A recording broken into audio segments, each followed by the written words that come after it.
Good morning guys, welcome to the mini vlog. As usual मला pick up करण्यासाठी हे सकाळी सकाळी रोजच्या प्रमाणे इथूनच आमच्या दिवसाची सुरुवात होते आणि आम्ही त्यांना कॅप्चर करत होते. सो क्यूट ना. तर त्यानंतर आम्ही कॉलेजला गेले, थोडासा पेपर रीड केला.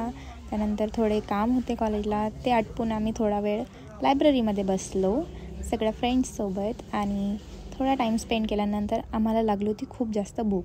तर त्यासाठी आम्ही थोडा नाश्ता करायला गेले आणि इथं मला हे जातच नव्हतं खायला गाईज. बघा गाईज, ते पुस्तक घेतलं आणि त्याच्यामध्ये पण नाटक करते की मी नाही खात म्हणे, तुम्ही खा. हो, कारण मुलींचं खाणं इतकंच असतं. त्यानंतर आम्ही निघालो रीडिंगला जायला. गाईज, तुम्हाला आमचे व्लॉग्स कसे वाटत आहे, आमचे व्हिडिओज, चॅलेंज व्हिडिओ, कोणते व्हिडिओ तुम्हाला हवे तुम्ही आम्हाला कमेंटमध्ये प्लीज सांगा. Let us know in the comment. आणि त्यानंतर आमची रीडिंग झालेली आहे, अभ्यास खूप जास्त झाला आहे. तिथून आम्ही निघालो. रात्री आम्ही आता घरी जातोय. डे 10 इज ओव्हर राईट नाव. बघा काही सामान घेऊनच येते आणि सामान घेऊनच जाते घरी. सरक मागे बघा, इतकं सामान घेऊन येते, इतकं सामान घेऊन जाते. तर चला, हा दिवस तिथं संपलेला आहे. भेटू द्या. Bye bye. बाय. बाय पण बाय.